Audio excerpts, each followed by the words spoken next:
Welcome to our channel. Today we how to connect Intercom to Stripe for customer onboarding, detailed guide step by step clearly. To begin connecting Intercom to Stripe, log in to your Intercom account. Access the app settings by clicking on your profile icon in the bottom left corner.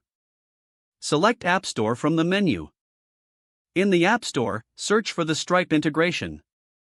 Click on the Stripe integration to open its details page. You will see an option to connect to your Stripe account. Click on the Connect button.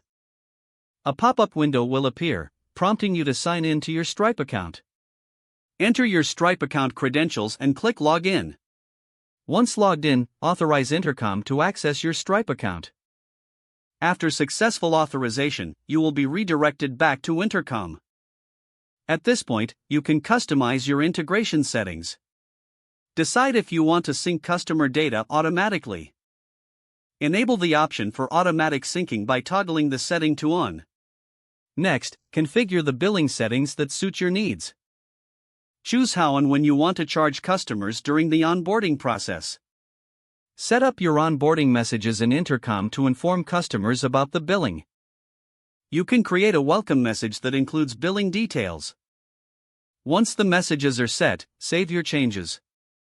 To test the integration, create a test customer in Intercom. Monitor how their information appears in your Stripe dashboard. Ensure all data syncs correctly between the two platforms. If everything checks out, your integration is now complete. You can start onboarding customers with the connected Intercom and Stripe systems. Review the integration regularly to maintain optimal performance. If the page does not load, refresh the browser or try again in a private or incognito window. Make sure you are using the correct email address, then retype it carefully to avoid small typos. If your password is not accepted, use the reset option and create a new strong password you can remember.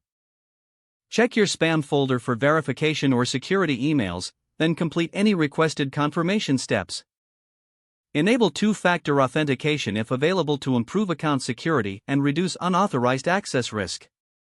Don't forget to like this video and subscribe to our channel for more step-by-step tech guides.